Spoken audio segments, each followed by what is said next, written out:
All right, we're going to start up again, and I'm going to ask all the candidates to make sure that you leave the microphone on as we pass it, just to save some time. We talked about that. Okay. All right, the next question is we're going to start with Mr. Bauer. So we get the mic down to him. Mr. Bauer, currently there is a cultural division within the sheriff's office between the deputies in the jail and the deputies on patrol. What steps would you take to bring the entire team together so there's more unity and camaraderie across the board? How about a little job rotation? How about every once in a while, the deputies working patrol go work the jail? The same pay, at their same pay rate without losing any pay, in order to appreciate what it is that they're bringing to jail. That's not an expensive thing to do.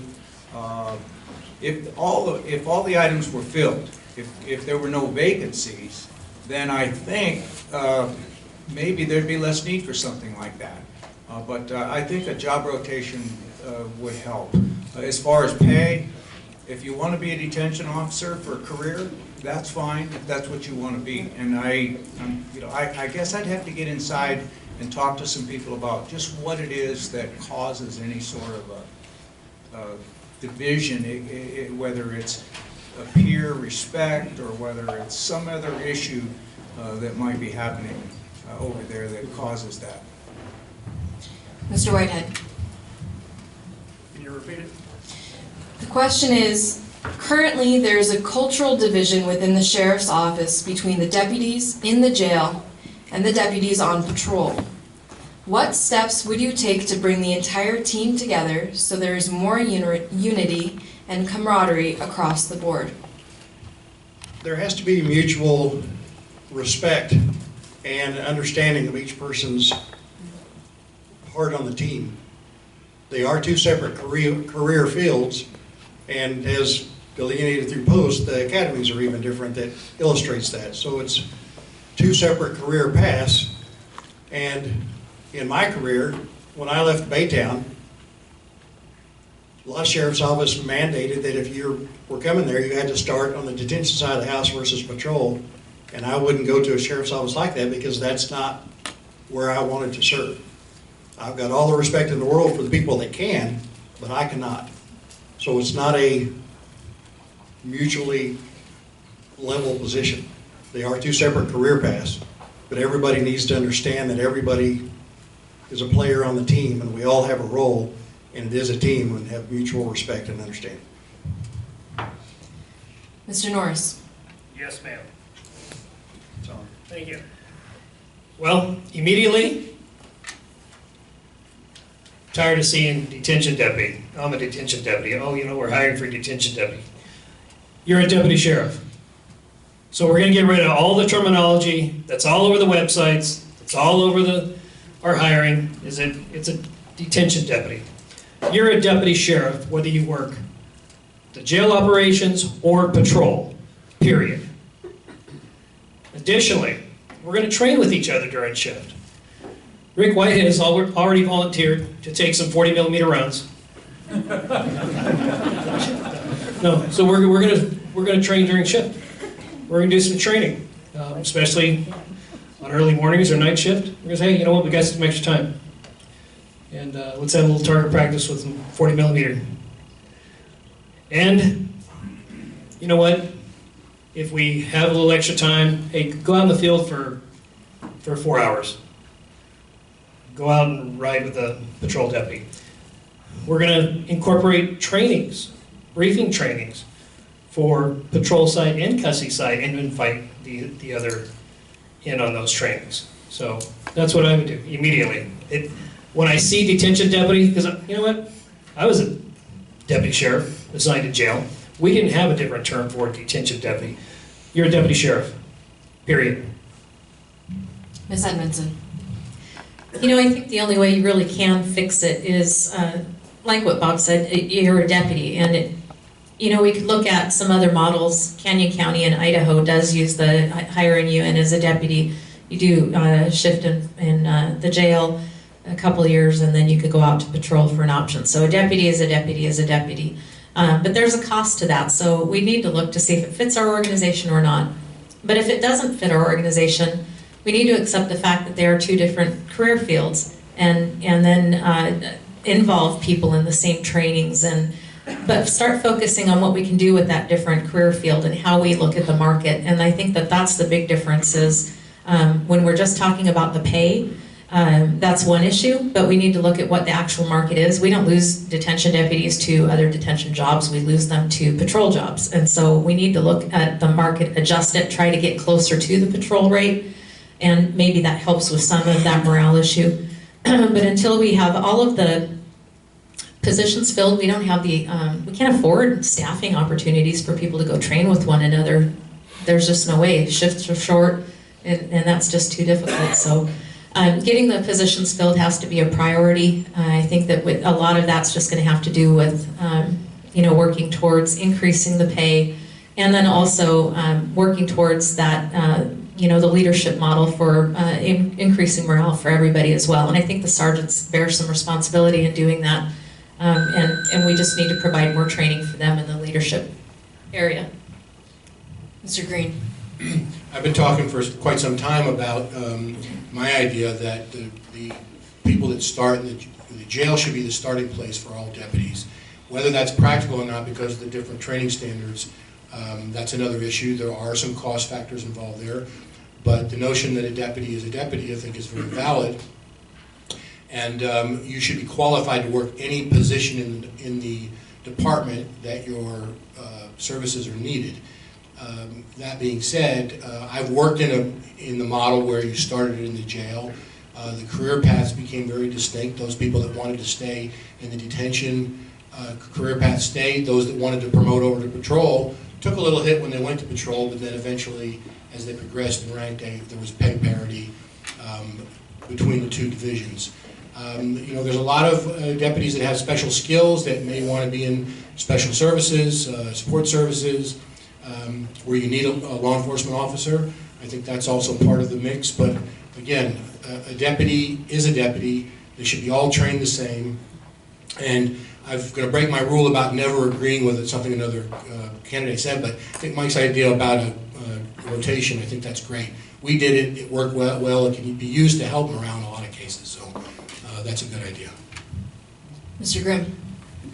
When I was a young man, I was excited that I was selected to fill the one position open at a prestigious employer in town to start my tool and die apprenticeship. And I was quite disappointed the first day when they handed me an apron and a pair of gloves and put me on a belt sander, because the tool room was air conditioned and it was a coveted place to work. But I spent a number of hours out in the press room, and begrudgingly so. But as a tool maker, it made me provide those people with a much better product once I moved up and out of there. I think it's dangerous to say that people start in the jail. After touring the jail and seeing what a fantastically clean operation that they run there, I would like to explore the options of doing what other agencies do. One of my employees in Southern California went to work for Orange County, and that's their policy. You start in the jail and you work for 2 years, I think, and then you can come out to patrol. He did that. He went back into the jail because that's where he was comfortable. So I'd like to explore that. All right, our next question is going to Mr. Whitehead. Would you consider pay parity between detention and patrol, and why? No, because it's two separate career paths.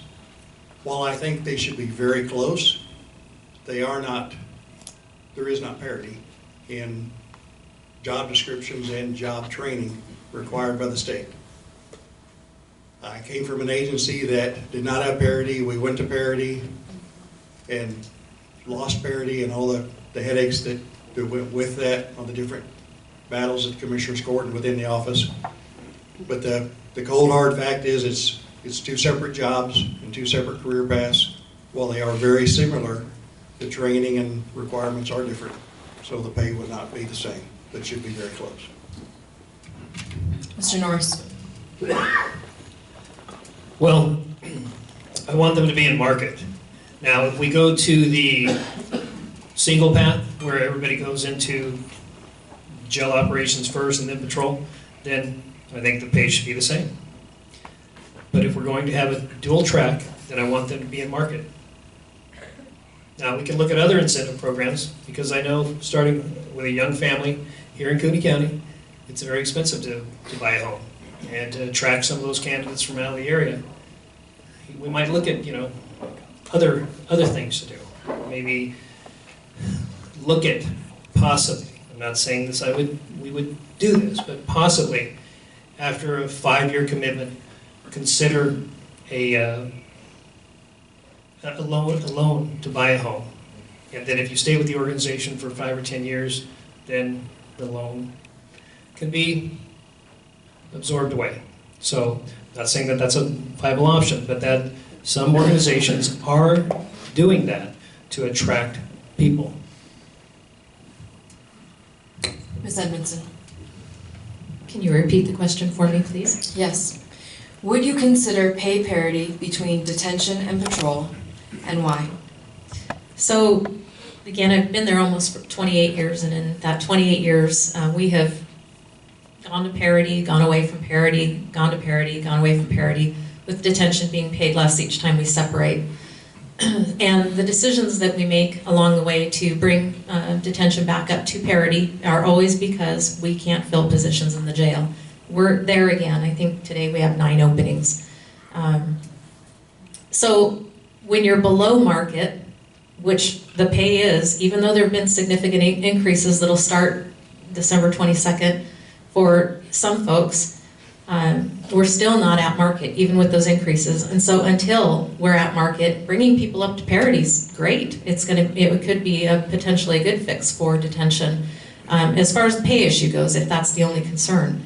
And when we can start looking at the market and getting people moved more accurately towards what that market is, then we need to make other considerations about the separation that needs to be there, that's according to the profession, the different line of work that detention is from patrol. But face it, everybody's still under the market at this point. So I think that that's a really important thing to consider. Mr. Green? Well, certainly the budget implications are going to control to a large degree, but as far as the notion of pay parity, I absolutely support it, as long as you have a true career path for the deputies. I worked in the jail and I worked patrol. And in a lot of ways, working in the jail was a much more dangerous job than when I was on patrol. Physical altercations in a big city like Houston, it was probably it was almost a nightly occurrence. You were going to have a fight. We were all deputies then, we had no civilian jailers. When I went to patrol, the frequency of physical altercations became a lot less. Nevertheless, it had its own dangers, but I believe if they're deputies, they have an equally risky job, and they should be paid accordingly as long as they're in an actual career path. One of the things that they use quite successfully, not just in Texas but in other states, are civilian jailers, where you have a deputy that's actually the supervisor of civilian deputies, especially when it comes to technical security issues that are not super sensitive, turning keys, opening doors, things where a civilian jailer with more restricted training could actually be supervised by a deputy. It would be a big cost savings issue, and then would allow more resources to go toward the deputies that were in the providing critical services. Mr. Grimm? Parity, no. Market and fair, absolutely. They're different jobs with different career tracks and different responsibilities and requirements. We toss that word market around an awful lot. What does that actually mean? It works both ways. You have the opportunity now to earn the pay of a patrol deputy after your 2-year commitment. Apply to be in that position. If enough people do that, then the county commissioners are going to realize that the market is skewed and make the proper adjustments in pay. Let's do Mr. Bauer, and we'll come back for rebuttal. Didn't know we had the... Not a problem. I keep looking at Dan Meadows, and I'm wondering why he and Ben haven't been able to do the same thing you're asking us whether we would be willing to do, and there has to be a good reason. I think I mentioned it earlier.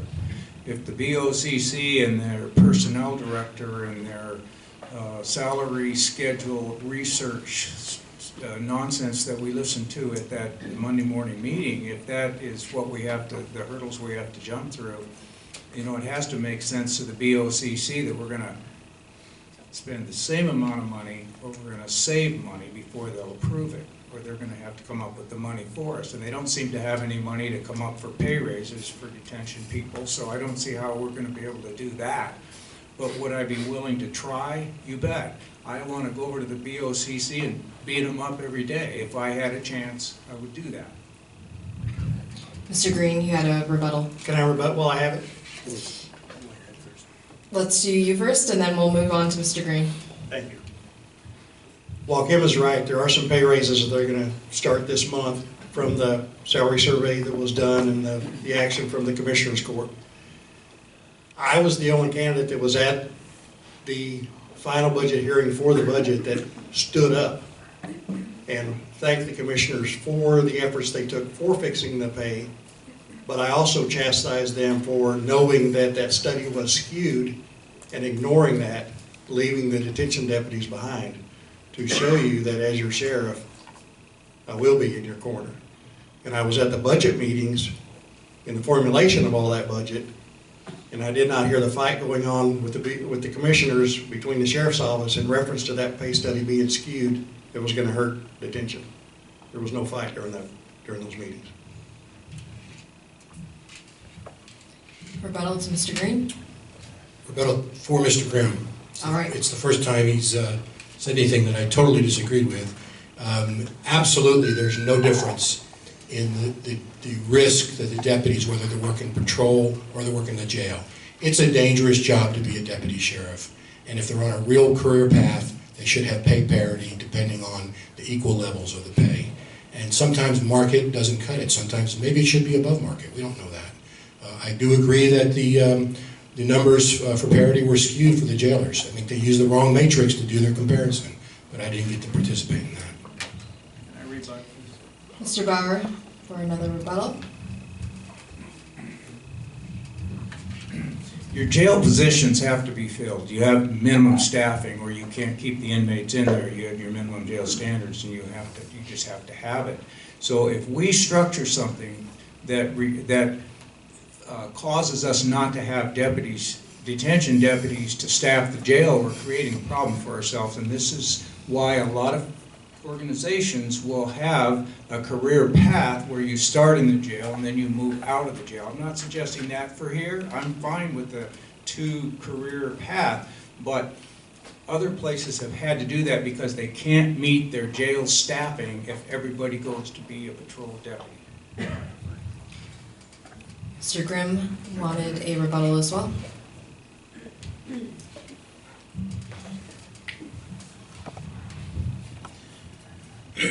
You're correct, Rick. We all remember you standing up at the county budget hearing. I didn't do so because out of good conscience, as a conservative Republican, I could not support the single largest budget this county has ever had. I think, including with the sheriff's office and other agencies, we could have done a much better job with how we spend the taxpayers' money. Yes. Mr. Whitehead for a rebuttal. If they had not approved that budget, then we would be even in worse shape today than we were back then. And while at the same time, when I started my speech at the budget hearing, I agreed with Commissioner Filios that the mission of the county, or the BOCC, was public safety and being the tax collector. And I said, outside of that, county government is too big, meaning I don't agree with how the money's being spent throughout the county and things that are not priority. But if they wouldn't have approved that budget, then we would be in a lot worse shape than we are today. And I took a lot of political heat for standing up and taking the backs of the deputies.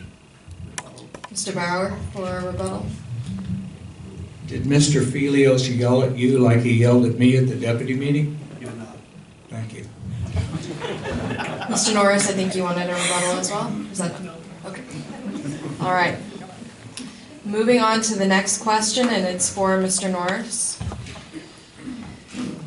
Civilian employees are a crucial part of our organization that are often overlooked. What is your plan to fix and/or increase civilian employees' pay and other needs? Well, I'm glad you asked me that question. I'm glad that our civilian employees are civil. So why don't we get rid of that term? Because we know you're all civil, because you all passed a background investigation. So we're going to change that term also. We're going to change that term from civilian to professional staff. You're a professional staff member of the Kootenai County Sheriff's Office, and you are an important component to the law enforcement services to this community. And we need you also to be able to make a living wage. We need you to have parity with some of the agencies here in Kootenai County and across the border. But we're going to change the perception. You're going to be a professional staff member. You're no longer will be called a civilian. You're going to be a professional staff member. Well, no matter what they're called, they're underpaid across the board. And being involved in all of the years of the budget process that I have, I know that the Sheriff's Office continually fights, not just for the pay increases for our civilian staff within the Sheriff's organization, but all of the county employees. That's something that has been recognized, that as far as the market goes, everybody across the county is significantly below market.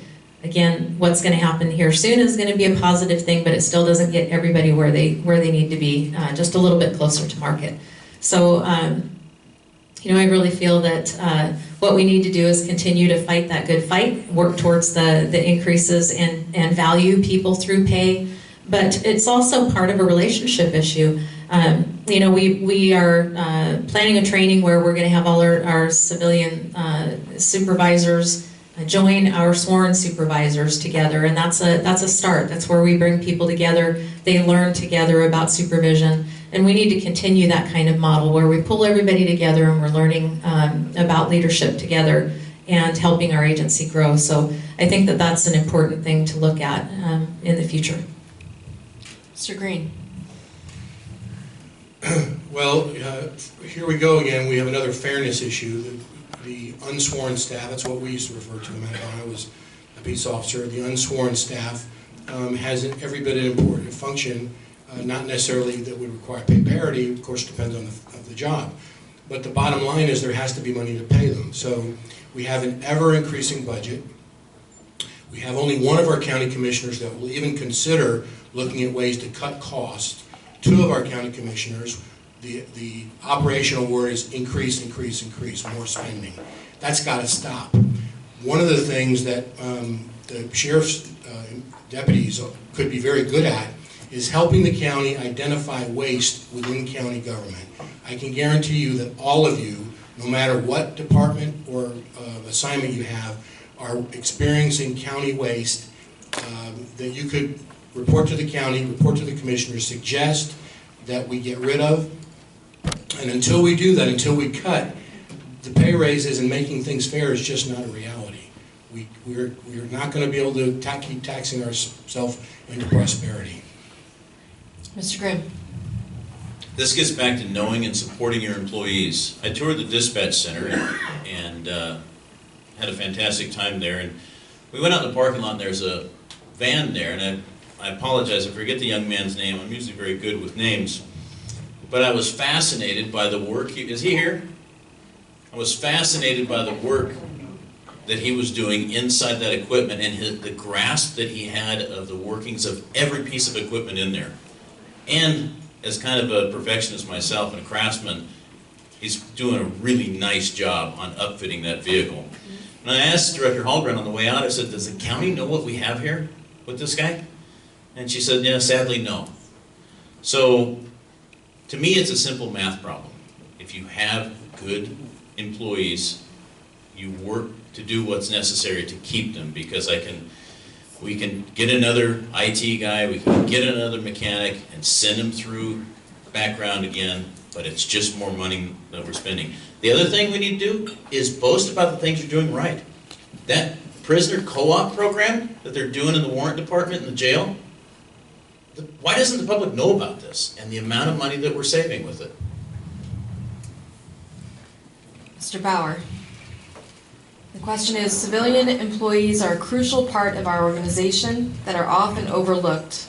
What is your plan to fix and/or increase civilian employees' pay and address their other needs?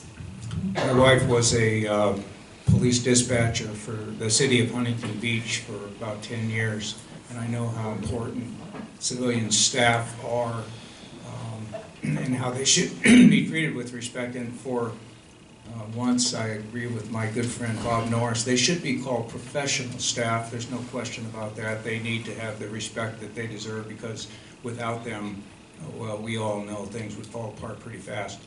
As far as pay, we get back to the same issue. We get back to how do we, what do we take from? Now, if the sheriff didn't have to give that $700,000 back to the Board of Commissioners to use for who knows who, the planners or whatever they are, some of that money could go to enhancements, better equipment. We basically need to dedicate effort to our civilian staff. And I've said earlier, our salaries are inverted at the top and, in my opinion, too high, and they're too low at the bottom. We need to pay them better. Mr. Whitehead.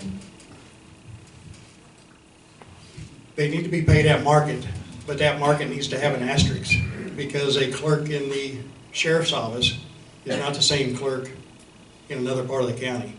It takes some state and national training to achieve the clearances to be able to see some of the data that comes through the sheriff's office, whether it's on computers or in reports, that changes their market compared to the market to the rest of the county. So the market needs to be compared likewise. There also needs to be a career ladder for those positions and training to progress in their career ladder or move up to different jobs descriptions. When I was involved in the deputy pay battle at Travis County, after we started making significant progress on that, and I was no longer president of the association, much like we do, the association kept coming back for more and more, and I went to them and encouraged them to stand down, because in fixing the deputy pay, the civilians have been left behind, and encouraged them to, you guys need to take a few years off and let them get their share of the pie. They need to catch up. You've run over them, and that's why they're giving you those ugly faces when you go to work. All right, our next question is for, we're going to start with Ms. Edmondson. Historically, the sheriffs of Kootenai County have built and maintained important relationships with federal, state, and city agencies. Two parts to this question. One, are you capable of maintaining those relationships? And two, how do you plan on doing so? Well, I would say that yes, I am capable of building those relationships, and I have built those relationships over the years. Having attended the FBI National Academy, one of the things I learned there that's different about Kootenai County from other places in the country, or world for that matter, is, but especially in the country, is that a lot of other agencies don't have the relationship with their federal partners, maybe even their state partners in some circumstances that Kootenai has with ours. Wayne Longo, who's a retired captain from ISP and the chief of police for Coeur d'Alene, he called it the blending of the patches up here in the north, and that's truly what it was. We all worked really well together in a number of different situations, whether it was Aryan trials or the Groney murder investigations. We were able to get along very well. We can call upon our federal partners anytime we need them. We know who they are, first names, they're part of our investigative team. So I am capable of doing that. I have established those relationships, and I'll just continue to keep those relationships open and positive. I think it's really important to work with all of our partners. I have met with various chiefs of police and their command staff so that I can make sure that they can tell me what they're looking for in a sheriff in the future. Mr. Green? Would you repeat the question? Sure. The question is, historically, the sheriffs of Kootenai County have built and maintained important relationships with federal, state, and city agencies. The two parts to this question are, one, are you capable of maintaining those relationships? And two, how do you plan to do so? Certainly I'm capable of maintaining those relationships. I think the way that you maintain relationships is by open communication. There are professional jealousies that sometimes crop up between various agencies that can wreak havoc on cooperative efforts. And I think the best way to make sure that those don't crop up is through open communication. The agencies have to, other agencies have to know that you understand what their role is in the system and that you're fully prepared to support them with their function of government without exception, and that attitude goes through your entire staff, through all personnel and all divisions of the department. Mr. Grimm? Absolutely, I'll be able to do that. As I said before, you elect somebody who's credible, and surrounding agencies will be more than willing to work with that person. I have in front of me the officer involved memorandum, or the agreement for officer involved critical incidents.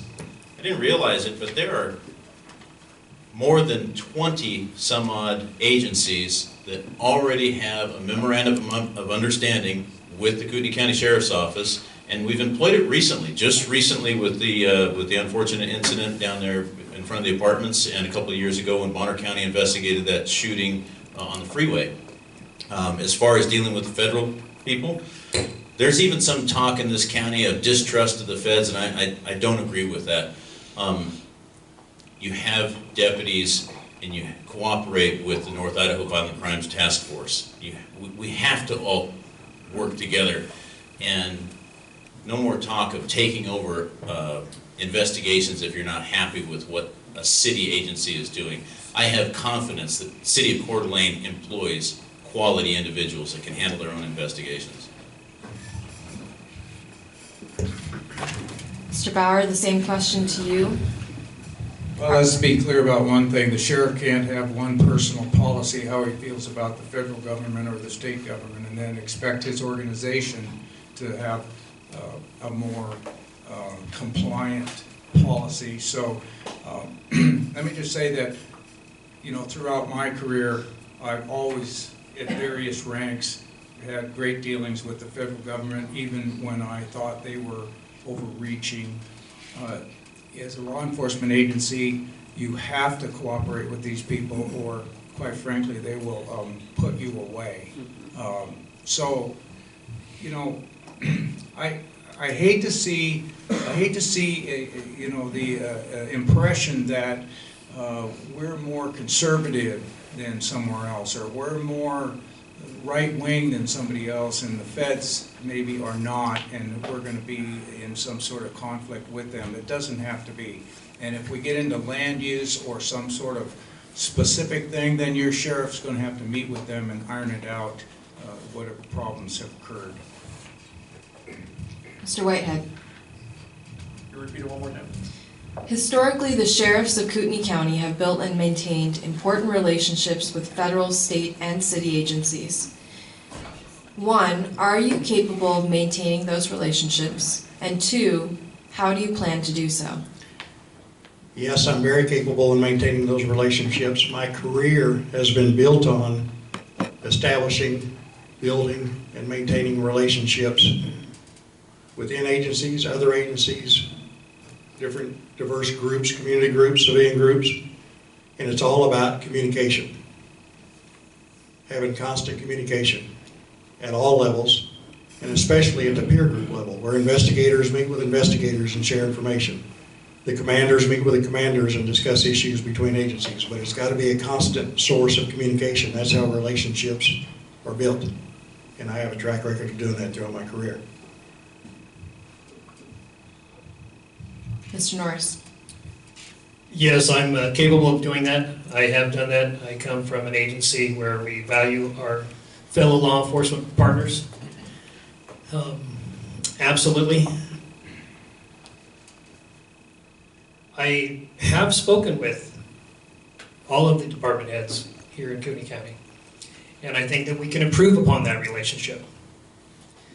So the day that I am sworn in as your sheriff, then we will have a meeting with all of our law enforcement partners from federal, state, and local levels. And when we leave that room, we will leave as a unified front to combat crime and serve this community in Kootenai County. Next question is to Mr. Green.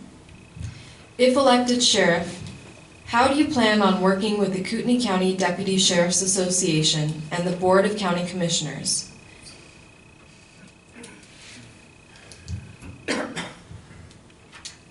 Wow, those are two kind of extreme I don't know how to characterize it. I've been president of the Deputy Sheriff's Association before.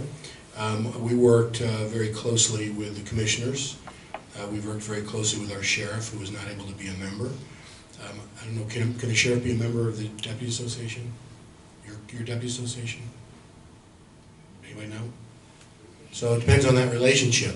How would I work with them? I would be very supportive. I think our goals should be similar, depending on the purpose of the Deputies Association. We had two kinds of associations. We had unions and we had regular associations. Our regular association was more concerned with benefits and working conditions and improvements to the department.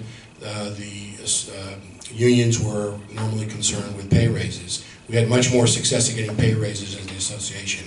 As far as the commissioners, I'll do just like I have as state rep. We called our county commissioners every time we had an issue that came up that affected the county. And I was very surprised that Commissioner Felios told me that in his entire tenure he'd never been contacted by a state rep. Mr. Grimm. Well, I think I'll send spies to spy on your meetings so I know what's going on. No, I'm kidding. I want to establish a relationship with the board of the leadership of the Deputy Sheriff's Association, so that you know that you can be comfortable in approaching the undersheriff or myself with your concerns as that liaison between the rank and file, so to speak. I'm pleased to see that the Deputy Sheriff's Association includes non-sworn employees also among their ranks. As far as the commissioners, I pride myself on being an excellent negotiator.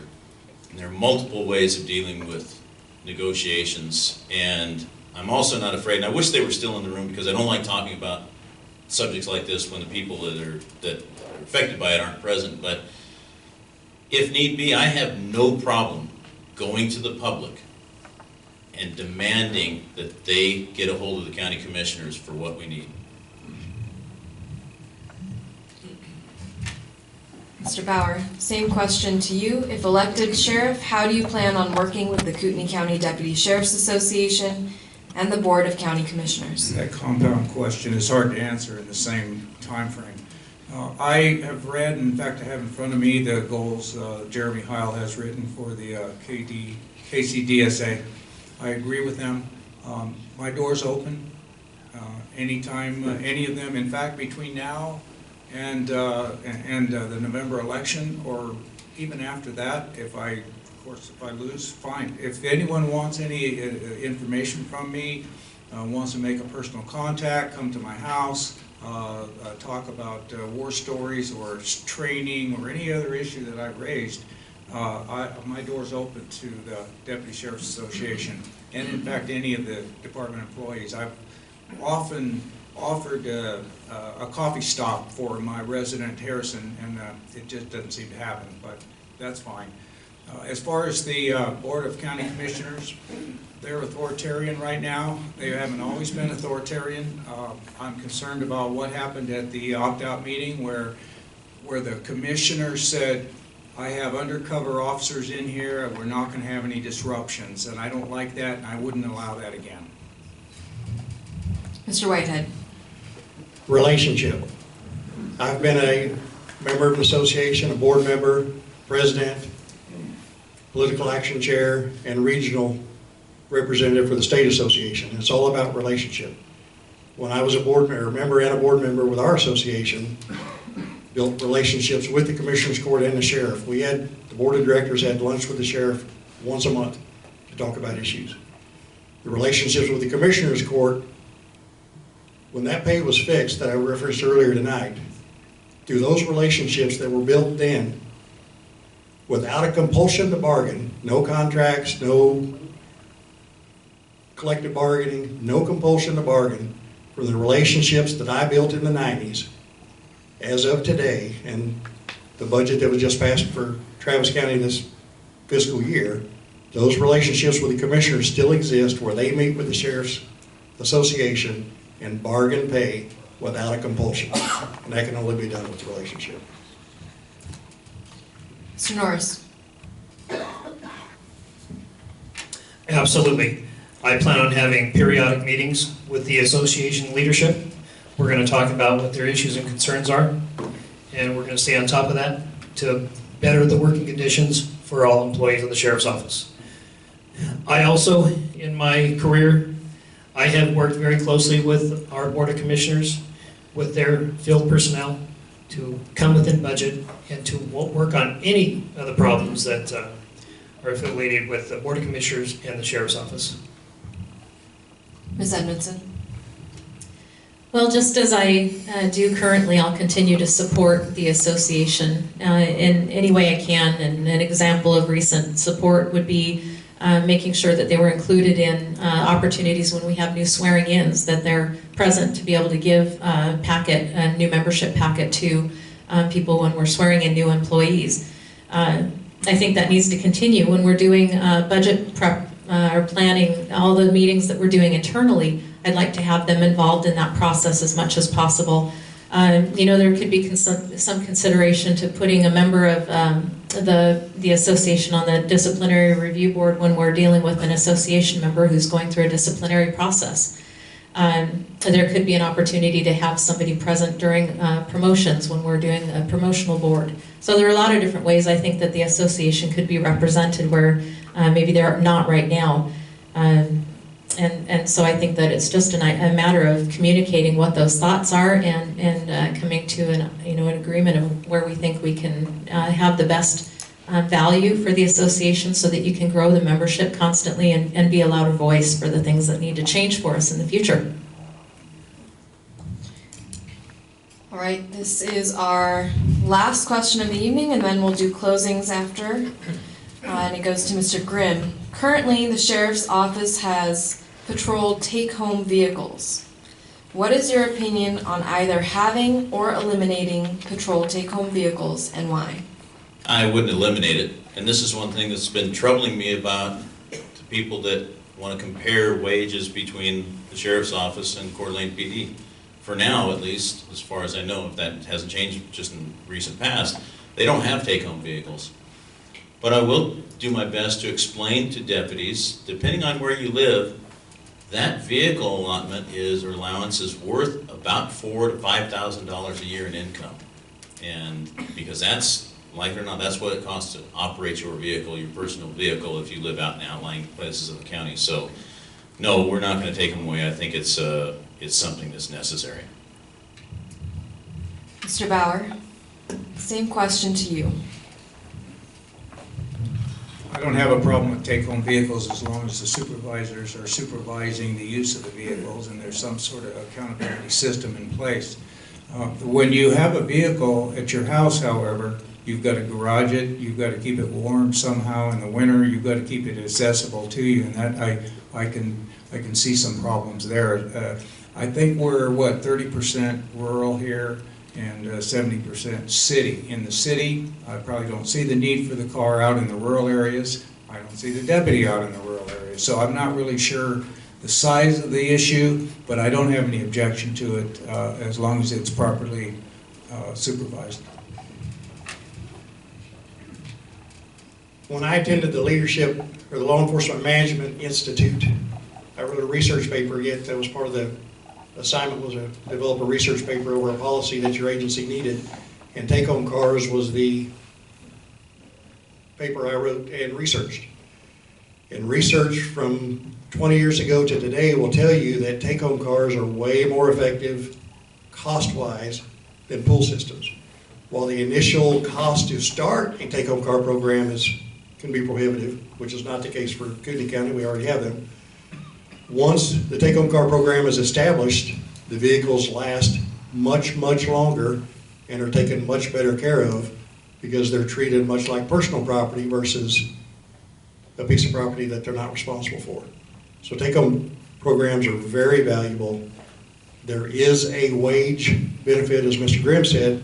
When we did our pay battle at Travis County, we put a $5,000 value on that car toward the wages that they weren't investing in their own vehicles. The only qualifier I would have on take-home cars is where is home. Is home in Kootenai County, then they go home. But if home is not in Kootenai County, then there would be discussion as to how far outside the county I'm going to let that car go. That would be the only qualifier. Mr. Norris. I don't have a problem with take-home cars, something that hasn't been brought up though.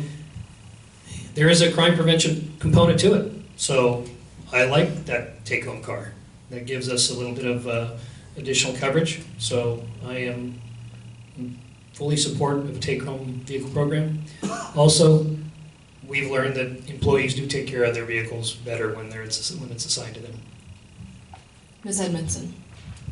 I am in support of a take-home car program. I think that our agency covers we have a really large county, and so being able to respond from different areas provides for quicker responses. Plus, we have a lot of diverse teams, and to be able to respond to a dive call with your dive gear in your vehicle is very important. So I wouldn't look at changing that program at all. Mr. Green. Take-home cars provide for more expedient response and utilization. The only thing that so I support them. I, however, would not be for ascribing any kind of income or benefit value to that. It's not a benefit, it's part of their job. The deputies are on duty 24 hours a day. They're subject to call. They need to have their cars available so that they can go to work when they're needed. All right, thank you to all the candidates. Now we're going to go into closings, and we'll start with Mr. Bauer and go down the line from there. How long is closing? 45 seconds for closing. Thank you very much for inviting me. As I discussed with everybody here in the summer when there were other debates or other candidate forums, you didn't have to do this because you would have maybe wanted to do it after the Republican primary, but I really do appreciate being invited to this and getting to have all of you see me and hear me and find out what the heck I'm up to. So thank you very much for having me. Mr. Whitehead. You have 6 candidates in front of you, and the experience ranges from 2 months to 40+ years. Of the 6, 4 have command level experience. Of the 4, 2 have experience with a population growth of 100% change during their careers. Of the 2 left standing, I have led all aspects of the agency to include the highest levels of incident command during large planned events larger than Ironman, tornadoes, hurricanes. I'm the most qualified guy here, and with the track record that can take the agency into the future. My website is sheriffrick.com. Thank you for having us. Mr. Norris. I'd like to thank the Deputy Association for giving me and the other candidates an opportunity to earn your support. We are all aware of the need for change within the office, and I ask for your support to help me become your next sheriff.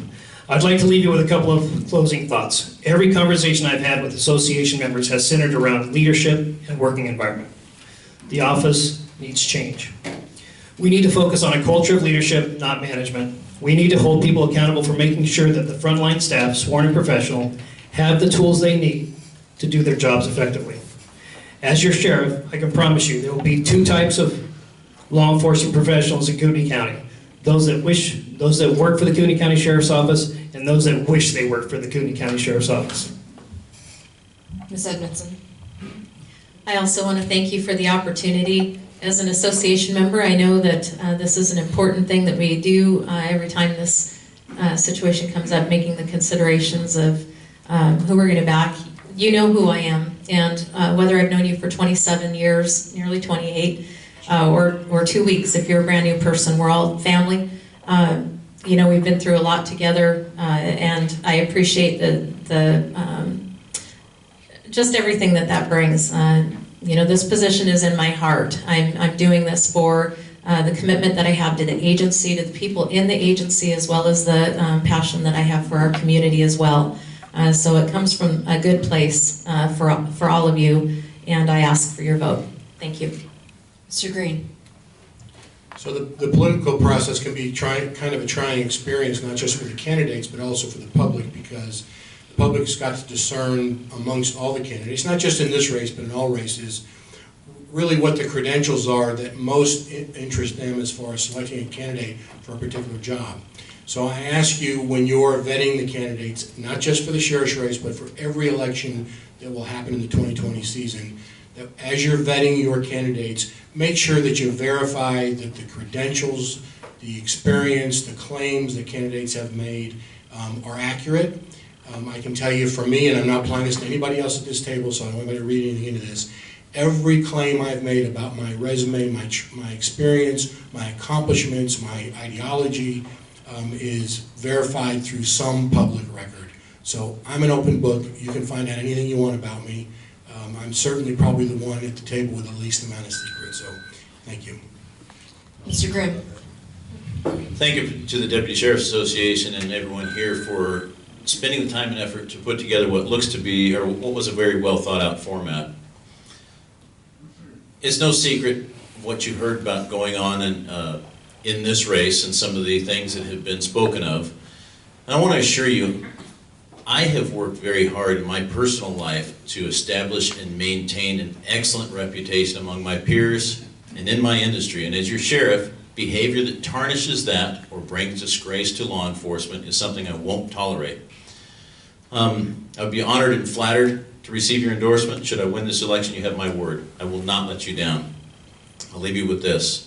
One of us will win this election, and some of you may be unhappy with the outcome, but come January 2021, regardless of who is sworn in, remember, you ride for the brand. All right, thank you all for being here, and a round of applause to all of our candidates.